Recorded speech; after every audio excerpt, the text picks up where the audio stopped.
Hello hi welcome नमस्ते, मेरा नाम ऋतिक और आज हम फिर से बात करने वाले हैं एक और इंटरेस्टिंग कंसेप्ट के ऊपर। तो ये वीडियो उन बच्चों के लिए मोस्ट इंपोर्टेंट होने वाली है जिनके पास सेमेस्टर 4 में सब्जेक्ट है बेसिक्स या फिर इंट्रोडक्टरी इकोनोमेट्रिक्स। चाहे जिनके पास बेसिक इकोनोमेट्रिक्स है चाहे जिनके पास इंट्रोडक्टरी इकोनोमेट्रिक्स है, दोनों के लिए वीडियो काफी इंपॉर्टेंट होने वाली है क्योंकि सिलेबस पूरा का पूरा क्या है, सेम है, डिटो कॉपी है। अब करते हैं आज का कंसेप्ट और इस कंप्लीट सीरीज के नोट्स बन चुके हैं। जिन बच्चों को नोट्स परचेज करने हैं वो इस नंबर पे जाए 9667836336 यहाँ जाके नोट्स ले सकते हैं। अब आते हैं आज के कंसेप्ट के ऊपर। तो आज का हमारा कंसेप्ट है रिस्पॉन्स रिग्रेशन मॉडल। अब ये होता क्या है वो समझेंगे, यानी कि जो हमारा ये ना, इसका जो दो टाइप है, इसके एक को हम नेक्स्ट वीडियो में कवर करेंगे। मैं पूरी कोशिश कर रहा था कि इस वीडियो में कंप्लीट हो जाए दोनों टाइप, पर थोड़ा सा मुश्किल है, ठीक है। तो इसलिए हम जो इसका नेक्स्ट टाइप है उसको नेक्स्ट वीडियो में डिस्कस करेंगे। तो हमारा फर्स्ट वीडियो है रिस्पॉन्स रिग्रेशन मॉडल का, यानी तो ये टाइप है रिग्रेशन मॉडल की, उसमें से फर्स्ट टाइप हमारा क्या है, लॉजिस्टिक रिग्रेशन। तो हमारे समझना होगा हमें लॉजिस्टिक रिग्रेशन का मतलब क्या होता है, यानी कि ऐसा रिग्रेशन मॉडल जहां पे हम लोग की हेल्प ले। आप सबको पता होगा लोगरिथम एक फंक्शन होता है, जिनको नहीं पता कोई दिक्कत नहीं है, जैसे कि बाकी फंक्शन होता है ट्रिग्नोमेट्री के, साइन कोस टेन कोट, ऐसे ही लोगरिथम भी क्या होता है, एक फंक्शन होता है मैथ्स का, ठीक है। तो यहाँ पे जो है ना लॉजिस्टिक रिग्रेशन, इसका मतलब ये कि हम लोग की हेल्प से जब भी रिग्रेशन मॉडल को तैयार करते हैं उसको क्या बोलते हैं, लॉजिस्टिक रिग्रेशन, अगर सिंपल भाषा में समझाऊं तो। और यहाँ पे हम रिलेशनशिप की बात करते हैं किसके, इंडिपेंडेंट वेरिएबल्स के अलग अलग, अब वो हम समझेंगे यहाँ पे। तो लॉजिस्टिक रिग्रेशन का मतलब क्या, पहले वो पढ़ते हैं। तो it is a statistical method, ये भी क्या एक स्टैटिस्टिकल मेथड है, यानी कि ऐसा मेथड जिसको हम स्टैट में यूज करेंगे, यूज्ड फॉर प्रिडिक्टिंग प्रोबेबिलिटी। इसका काम क्या है, प्रोबेबिलिटी को प्रिडिक्ट करना। अब थोड़ी सी बात यहाँ पे करनी पड़ेगी प्रोबेबिलिटी की। जिनको प्रोबेबिलिटी के बारे में नहीं पता भाई वो कैसे पढ़ रहे हो, मैं नहीं जानता। 10th में चैप्टर था प्रोबेबिलिटी, 10th में क्या 9th में हमने कहीं कहीं यूज किया हुआ है प्रोबेबिलिटी को। तो जो प्रोबेबिलिटी का मतलब होता है किसी भी इवेंट के होने के चांसेस क्या होते हैं। सपोज करो मैंने अगर एक डाइस उछाला तो डाइस पे 1 आने की प्रोबेबिलिटी क्या है, तो 1/6, ठीक है। क्योंकि प्रोबेबिलिटी का सिंपल सा फॉर्मूला होता था, जो होता था हमारा फेवरेबल आउटकम अपॉन में हमारा होता था टोटल आउटकम, यानी कितने आउटकम हो सकते हैं। तो ये हमारा होता है बिल्कुल सिंपल सा फॉर्मूला प्रोबेबिलिटी का। और इस बात का भी बिल्कुल ध्यान रखना कि प्रोबेबिलिटी की वैल्यू हमेशा 0 से लेकर 1 के बीच में होती है, 0 से लेकर 1 के बीच में होती है। 0 कब होती है, जब किसी इवेंट के होने के चांसेस बिल्कुल नामुमकिन हो, इम्पॉसिबल हो। जैसे कि संडे के बाद ट्यूसडे का आना पॉसिबल ही नहीं है, मंडे आएगा भाई, ट्यूसडे कहां से जाएगा, ठीक है। तो 0 है उसकी प्रोबेबिलिटी। और 1 कब होती है, जब कोई श्योर इवेंट हो, यानी कि बिल्कुल होना निश्चित है उसका, जैसे कि संडे के बाद मंडे आएगा ही आएगा, कोई रोक नहीं सकता, कोई जिए मरे कुछ भी हो, संडे के बाद मंडे आके रहेगा। तो ऐसे इवेंट को हम बोलते हैं सर्टेन इवेंट या फिर श्योर इवेंट्स, इनकी प्रोबेबिलिटी हमेशा 1 होती है। तो प्रोबेबिलिटी की वैल्यू हमेशा 0 से लेकर 1 के बीच में होती है। 0 कब होगी, जब कोई इवेंट ऐसा होगा जो बिल्कुल हो नहीं सकता, इम्पॉसिबल इवेंट, और जब कोई बिल्कुल श्योर इवेंट होगा, सर्टेन इवेंट, उसके हम प्रोबेबिलिटी देते हैं 1। और बाकी प्रोबेबिलिटी कभी 0 से छोटी नहीं हो सकती, यानी कि कभी नेगेटिव में नहीं होती और कभी 1 से बड़ी नहीं होती। सॉरी, तो आपने क्या देखा हमने, तो जो भी हमारा स्टैटिस्टिकल मेथड है उसको हम यूज करते हैं किस चीज में, प्रिडिक्टिंग प्रोबेबिलिटी में, यानी कि प्रोबेबिलिटी को प्रिडिक्ट करने के लिए ऑफ अ बाइनरी आउटकम। कैसा आउटकम, एक बाइनरी आउटकम का। It is commonly used when dependent variable is categorical and represent 2 classes. और इसको हम सबसे ज्यादा यूज कब करते हैं, जब हमारे पास जो कैटेगरी है वो सिर्फ मात्र 2 क्लासेस की है, यानी 2 कैटेगरीज हैं, ठीक है, रिप्रेजेंट 2 क्लासेस, वो 2 क्लास की, जब वो 2 क्लास को रिप्रेजेंट करते हैं। फॉर एग्जांपल ट्रू और फॉल्स, यस और नो, 0 और 1, इसको हम क्या बोलते हैं, जब हमारे पास सिर्फ मात्र 2 क्लासेस हो तो हम इसको सबसे फालतू यूज करते हैं। इसके बाद क्या हमारे पास, मैंने यहाँ पे लिख भी दिया, जैसे 0 और 1, यस और नो, ट्रू और false. Logistic regression models probability that can instance belongs to a particular category. इस बात का मतलब ये है कि लॉजिस्टिक रिग्रेशन है ना, सिर्फ एक बात करता है किसी तरह के पर्टिकुलर कैटेगरी की, यानी कि ये सारे कैटेगरीज की बात नहीं करता, पर्टिकुलर कैटेगरी की जिसके हम निकालना चाह रहे हैं उसके बारे में बात करता है। इसका सिंपल सा फॉर्मूला ये होता है Py = 1। यहाँ पे y = 1 का मतलब क्या है कि डिपेंडेंट वेरिएबल की प्रोबेबिलिटी 1 है, ठीक है। ये है 1 अपॉन में 1 प्लस में e माइनस में beta note, beta 1 x1, beta 2 x2 और बीटा n xn। सबको पता है बीटा नोट हमारा क्या है, इंटरसेप्ट है। बीटा 1, बीटा 2, बीटा n तक ये हमारे कोफिशिएंट है। x1, x2 और xn ये हमारे क्या है, इंडिपेंडेंट वेरिएबल्स। लेकिन हमें समझना होगा इस e का मतलब क्या होता है। जिनको e का मतलब नहीं पता बता देता हूं। e का मतलब होता है मैथमेटिकल कांस्टेंट। e होता है हमारा मैथमेटिकल कांस्टेंट जिसकी वैल्यू होती है 2.718 अप्रोक्स, क्योंकि ये हमारा एक इरेशनल नंबर होता है। अब बात है भाई इरेशनल नंबर कौन से होते हैं, अरे बचपन में पढ़ाया तो था, जिनका डेसिमल एक्सपेंशन ना तो कभी टर्मिनेट करता ना कभी रिपीट करता। ऐसे नंबर को हम बोलते हैं इरेशनल नंबर। ये हमारा होता है मैथमेटिकल कांस्टेंट जिसकी वैल्यू कहते हैं 2.718 अप्रोक्स। इतना याद रखो, इतना काफी है। और जो ई होता है ना, इसको हमने इसलिए यूज किया है क्योंकि जो हम लोग यहाँ पे यूज करने वाले ना, उस लोग का नेचुरल बेस हमारा क्या होगा, ई ही होगा। अब यहाँ पे देखो प्रोबेबिलिटी ऑफ, तो y1 हमारा क्या हो गया, probability of dependent variable is 1। इसके बाद यहाँ पे हमारे पास है 1 और ये हमारा क्या है, बेस ऑफ नेचुरल लॉगरिथम। ये हमारा बेस है नेचुरल लॉगरिथम का। और जो बीटा नोट है वो हमारा इंटरसेप्ट पता है, ये तो हमें b1 b2 bn और कोफिशिएंट, ये हमारा क्या कोफिशिएंट है एसोसिएटेड विद इंडिपेंडेंट वेरिएबल, जो किसके साथ है, इंडिपेंडेंट वेरिएबल्स के साथ है। और वो हमारे इंडिपेंडेंट वेरिएबल ये रहे x1 x2 और xn तक। अब बात आती है कि देखो logistic regression model is estimated using a method called maximum likelihood of observing the given set of outcomes. इस बात का मतलब ये है कि हम लॉजिस्टिक रिग्रेशन को, इस मॉडल को एस्टिमेट करते हैं एक मेथड से, जिसका नाम क्या है, maximum likelihood of observing the given set of outcomes. यानी कि ऑब्जर्व हम करते हैं ना, एक तरह से उसकी मैक्सिमम चांसेस क्या है, मैक्सिमम वैल्यूज क्या है, उसको हम क्या बोलते हैं, ये वो मेथड होता है जिसको हम यूज करते हैं लॉजिस्टिक रिग्रेशन को निकालने के लिए। दोबारा समझ लो, maximum likelihood of observing given set of outcomes, यानी कि जो भी हमारे पास आउटकम्स गिवन है उसमें से मैक्सिमम लाइक्लीहुड वैल्यू कौन सी है, ठीक है, वो हमारी हेल्प करता है लॉजिस्टिक रिग्रेशन निकालने के लिए। अब आते हैं इसके कैरेक्टरिस्टिक्स पे।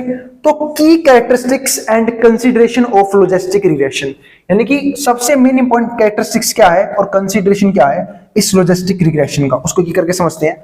जिसमें से फर्स्ट क्या है हमारा, इंटरप्रिटेशन ऑफ कोफिशिएंट, यानी कि हम इसको कोफिशिएंट दिखाने के लिए भी यूज करते हैं, इंटरप्रिटेशन ऑफ कोफिशिएंट। इंटरप्रिटेशन का मतलब होता है कि देखो जब भी हम कोई डाटा बनाते हैं, कोई मॉडल बनाते हैं, तो हमें पब्लिकली इंटरप्रेट करना पड़ता है, लोगों को दिखाना पड़ता है कि हमने जो मॉडल बनाया है, ठीक है, ये आपके लिए सफिशिएंट होगा भी या नहीं होगा, इसे आप यूज कर सकते हो अपनी लाइफ में। तो इंटरप्रिटेशन ऑफ कोफिशिएंट का मतलब यहाँ पे है कि कोफिशिएंट को दिखाना। तो कोफिशिएंट को बताते हैं बी से, ठीक है, क्योंकि बीटा नोट जो होता है ना, वो हमारा इकलौता होता है इंटरसेप्ट, बाकी सारे हमारे क्या होता है कोफिशिएंट, किसके, इंडिपेंडेंट वेरिएबल के। तो coefficient represent the change in log odds of dependent variable. तो जो कोफिशिएंट है वो क्या दिखाता है, change in log odds of dependent variable. किसमें चेंज, डिपेंडेंट वेरिएबल में, for 1 unit change in corresponding independent variable. अगर 1 यूनिट का चेंज आया है किसमें, इंडिपेंडेंट वेरिएबल में। यानी कि इसका मतलब ये है कि कितना चेंज आएगा डिपेंडेंट वेरिएबल में अगर हम 1 यूनिट चेंज कर दें, किसको, मात्र और मात्र इंडिपेंडेंट वेरिएबल को। क्योंकि हम सब जानते हैं जैसे जैसे इंडिपेंडेंट वेरिएबल की वैल्यूज चेंज होती हैं, डिपेंडेंट वेरिएबल पे उसका फर्क जरूर पड़ता है, ठीक है। इसको हम डिस्कस कर चुके हैं प्रीवियस वीडियोस में भी। फॉर एग्जांपल अगर मान लो मैं कोई भी एग्जांपल ले लेता हूं, y बराबर x स्क्वायर। आप सबको पता है यहाँ पे जो y है वो हमारा है डिपेंडेंट वेरिएबल और जो x है वो हमारा क्या है, इंडिपेंडेंट वेरिएबल। जैसे मैं x के लिए चेंज करूंगा, जैसे सपोज करो मैंने 1 रखा, तो 1 का स्क्वायर 1 हो जाएगा, तो y की वैल्यू 1 आ जाएगी। अगर मैं x के 2 रखूंगा, 2 का स्क्वायर 4 हो जाएगा, y की वैल्यू 4 हो जाएगी। मैं x की जगह 3 रखूंगा, 3 का स्क्वायर 9 हो जाएगा, y की वैल्यू 9 हो जाएगी। जैसे जैसे मैं x को चेंज कर रहा हूं, y पे फर्क जरूर पड़ रहा है। वही बात यहां पे की गई है कि अगर हम 1 यूनिट चेंज कर दे इंडिपेंडेंट वेरिएबल को, तो उसका क्या प्रभाव पड़ेगा डिपेंडेंट वेरिएबल के ऊपर। दूसरा, ऑड्स रेशियो। ऑड्स रेशियो का मतलब क्या वो समझते हैं।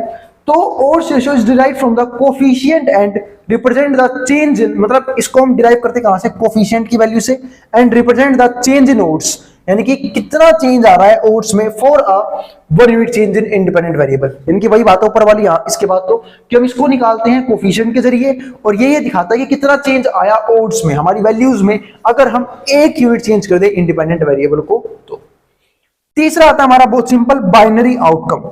बाइनरी आउटकम का मतलब क्या है कि देखो बाइनरी वैल्यूज तुम पढ़ चुके हैं, जहां पे हम 2 तरह की वैल्यू लेते हैं कैटेगरी डमी वेरिएबल्स में, 0 और 1। अब समझते हैं बाइनरी आउटकम। पहले समझते हैं आउटकम वर्ड का मतलब क्या होता है। आउटकम का मतलब है क्या चीज आई है ना। सपोज करो मैंने कोई डाई उछाला, तो डाई पे 2 आया, तो वो क्या है, आउटकम है उसका, ठीक है। तो उसको हम बोलते हैं आउटकम की क्या चीज ड्राइव हुई है। तो बाइनरी आउटकम का मतलब क्या है यहाँ पे, logistic regression is suitable for binary outcome. तो जो लॉजिस्टिक रिग्रेशन है वो सुटेबल किसके लिए है, बाइनरी आउटकम के लिए भी सुटेबल है, but it can be extended, पर हम इसको एक्सटेंड भी कर सकते हैं। देखो बाइनरी का मतलब क्या है, सिर्फ 2 आउटकम्स, क्योंकि बाइनरी के वर्ड का मतलब क्या होता है, बाई का मतलब 2, यानी कि जहां पे हमारे पास 2 क्लासेस हो, 2 कैटेगरीज हो, 2 डाटाज हो, हम क्या बोलते हैं बाइनरी आउटकम। लेकिन हम इसको एक्सटेंड कर सकते हैं, बाइनरी से आगे के आउटकम्स भी निकालने के लिए। तो इसने यही बात लिखी हुई है, but can be extended to handle multinomial. Multinomial का मतलब क्या है कि जहां पे बहुत सारे क्या हो डाटा आ जाए, बहुत सारी कैटेगरी आ जाए, मल्टीनोमियल इनकी बहुत सारी कैटेगरी, बहुत सारी टर्म्स और ordinal outcomes in form of multinomial logistic regression, ताकि हम क्या बना सके, मल्टीनोमियल लॉजिस्टिक रिग्रेशन और ऑर्डर्ड लॉजिस्टिक रिग्रेशन। यानी कि वैसे तो हम इसको बाइनरी आउटकम्स के लिए यूज करते हैं, पर हम इसे एक्सटेंड कर सकते हैं और भी बड़े बड़े डाटा के लॉजिस्टिक्स निकालने के लिए, ठीक है, लॉजिस्टिक रिग्रेशन निकालने के लिए। अब यहां पर देखो जो हमारा फोर्थ पॉइंट है वो है consumption of linearity and low codes. अब ये क्या है वो समझते हैं। तो जो भी हमारा लॉजिस्टिक रिलेशन है एज्यूम्स अ लीनियर रिलेशनशिप। ये क्या दिखाता है, लीनियर रिलेशनशिप किसके बीच में, इंडिपेंडेंट वेरिएबल के बीच में और log odds of dependent variable के बीच में। यानी कि ये एक लीनियर रिलेशनशिप शो करता है इंडिपेंडेंट वेरिएबल के बीच में और क्या चेंज आ रहा है डिपेंडेंट वेरिएबल के बीच में। इसको हम बोलते हैं log odds of dependent variable. तो यहां पर ध्यान रखना लीनियर रिलेशनशिप क्रिएट होती है, यानी कि एक लाइन की फॉर्म में इक्वेशंस बनेंगी। तो लाइन की फॉर्म में इक्वेशन जब भी बनती है, ध्यान रखना इंडिपेंडेंट वेरिएबल की पावर हमेशा आपको 1 मिलेगी, पावर को बढ़ाया नहीं जाएगा। अब यहां पर देखो इसके लिए मैं बेस्ट एग्जांपल दे देता हूं। जब भी लाइन की इक्वेशन में सिर्फ एक वेरिएबल हो तो उसको हम इस फॉर्म में लिखते हैं, अगर आपको पता हो तो ax प्लस बी। अगर लाइन की इक्वेशन में दो वेरिएबल्स उसको हम ऐसे लिखते हैं ax प्लस में by प्लस में c बराबर है 0 के। अगर 3 वेरिएबल है तो इसको हम ऐसे लिखते हैं ax प्लस में by प्लस में cz प्लस में d बराबर है 0 के। इसका मतलब आपने एक बात देखी, जितनी वेरिएबल मैं यूज कर रहा हूं, चाहे वो x यूज कर रहा हूं, अगले इक्वेशन मैंने x और y दोनों यूज किया, तीसरी इक्वेशन मैंने x y z तीनों यूज कर लिया, लेकिन x y z की वैल्यू मतलब जो पावर है वो 1 है, ठीक है। तो ये शो करता है लाइन की इक्वेशंस को, लीनियर इक्वेशंस को। इसके बाद हमारे पास क्या आता है, डायग्नोस्टिक मेजर्स। अब ये क्या होता है वो समझते हैं, यानी कि जो मॉडल फिट कौन सा है इसका। तो model fit can be assessed using measures like the deviance, likelihood ratio test, यानी कि कुछ तरीके हैं जिसके जरिए हम इनके मेजर्स चेक कर सकते हैं कि कौन सा बढ़िया रहेगा यूज करने के लिए। डेविएंस हो गया, लाइकलीहुड रेशियो टेस्ट हो गया, एंड इसके अलावा हमारा क्या हो गया, ठीक है, Hosmer Lemeshow goodness of fit test. मतलब देखो इकोनॉमिस्ट होंगे जिन्होंने गुडनेस ऑफ फिट टेस्ट दिया था, उसको भी हम यूज कर सकते हैं यहाँ पे मेजर्स के तौर पे। इसके बाद एक नोट है वो पढ़ लेते हैं, यानी कि इसको हम किस किस फील्ड में यूज करते हैं रियलिटी में वो समझते हैं। यानी कि मैंने तो पढ़ लिया कि लॉजिस्टिक रिग्रेशन होता क्या है, अब इसको हम किस किस फील्ड में यूज करते हैं, क्यों इसकी इतनी इंपॉर्टेंस है वो समझते हैं। तो अब ये यहाँ पे लिखा हुआ है, logistic regression is widely used in various fields including medicine. हम इसके मेडिसिन की फील्ड में यूज करते हैं ये चीज देखने के लिए कि क्या जो पर्सन है वो सही बीमार है या नहीं है, मतलब बीमारी प्रेजेंट है या नहीं है। तो डिजीज प्रेजेंस और अब्सेंस। मार्केटिंग में यूज करते हैं। मार्केटिंग में यूज करने का मतलब क्या है, देखो मार्केटिंग का मतलब क्या होता है, एडवर्टीजमेंट करना, कि ज्यादा कंज्यूमर्स को हम अपनी तरफ अट्रैक्ट कर पाए। तो यहाँ पे मार्केटिंग में यूज करते हैं कि कितने कंज्यूमर को हम अट्रैक्ट करना चाहिए और कैसे कंज्यूमर्स को अपने फर्म की तरफ, अपने प्रोडक्ट की तरफ, अपनी सर्विस की तरफ अट्रैक्ट करे। तो वही बात यहाँ पर लिखी हुई है, प्रेडिक्टिंग कस्टमर चर्न। इस बात का मतलब ये है, कस्टमर चर्न मतलब इसका मतलब ये है कि कस्टमर का कहीं लॉस तो नहीं हो रहा, ये प्रेडिक्ट करना कि ऐसा ना हो कि कोई कंपनी ऐसी है जिसके पास पहले कस्टमर का जो रेंज था वो काफी बड़ा था, लेकिन धीरे धीरे उसके प्रोडक्ट की डिमांड कम हो गई, उसकी सर्विस की डिमांड घट गई। तो ये चेक करना भी हम किसकी हेल्प से कर सकते हैं, लॉजिस्टिक रिग्रेशन की हेल्प से। इसके अलावा हम सोशल साइंस में भी इसे यूज करते हैं, प्रेडिक्टिंग वोटिंग बिहेवियर, यानी कि लोगों का वोटिंग बिहेवियर कैसा है। तो it is powerful tool for binary classification. ये काफी ज्यादा पावरफुल टूल है किस चीज के लिए, बाइनरी क्लासिफिकेशन के लिए। जब हमारे पास दो तरह के डाटा होते हैं, binary classification problems when the relationship between independent variable, और जब रिलेशनशिप क्या हो इंडिपेंडेंट वेरिएबल की और डिपेंडेंट वेरिएबल की, and the log outs of the dependent variable is non collinear. जब जो लॉग आउट्स है ना वो क्या हो, डिपेंडेंट वेरिएबल के नॉन कोलिनियर हो, यानी कि एक ही लाइन के ऊपर लाई ना करते हो, तब हम इस मेथड को सबसे ज्यादा यूज करते हैं। तो ध्यान रखना, it is powerful tool for binary classification. Binary classification के लिए problems when the relationship between independent variable and dependent variable and the log of the dependent variable is non collinear, यानी कि तीनों के बीच में जो रिलेशनशिप है, चाहे वो इंडिपेंडेंट वेरिएबल हो हमारा, चाहे वो हमारा डिपेंडेंट वेरिएबल हो, और चाहे हमारा वो लॉग हो किसी चीज का, डिपेंडेंट वेरिएबल का, उनके बीच जो रिलेशनशिप होता है वो नॉन कोलिनियर, यानी कि ये तीनों वैल्यूज एक लाइन के ऊपर लाई नहीं करनी चाहिए। इसको हम बोलते हैं नॉन कोलिनियर होना। तो ये हमारा था आज का कंसेप्ट, जहां पे हमने बात करी इस टॉपिक के फर्स्ट टॉपिक के ऊपर, रिस्पॉन्स रिग्रेशन मॉडल के फर्स्ट टॉपिक के ऊपर। इसका नाम क्या था, लॉजिस्टिक रिग्रेशन। इसका सेकंड पार्ट मैं करवाऊंगा आप लोगों को नेक्स्ट वीडियो के अंदर, जहां पे हम समझेंगे, ठीक है, इसके एक और टाइप को, एक के और रिग्रेशन के टाइप को। मिलते हैं अगली वीडियो में। अब जिसको जो उतारना है यहां से उतार सकता है, मैं बोर्ड के सामने से तो और भाई अगर वीडियो पसंद आए तो वीडियो को लाइक किए बिना मत जाना और चैनल को सब्सक्राइब भी कर देना ऐसी वीडियोस के लिए। मिलते हैं फिर नेक्स्ट वीडियो के अंदर। अब जिसको जो उतारना उतार सकता है मैं ट्रांसपोर्ट के सामने से।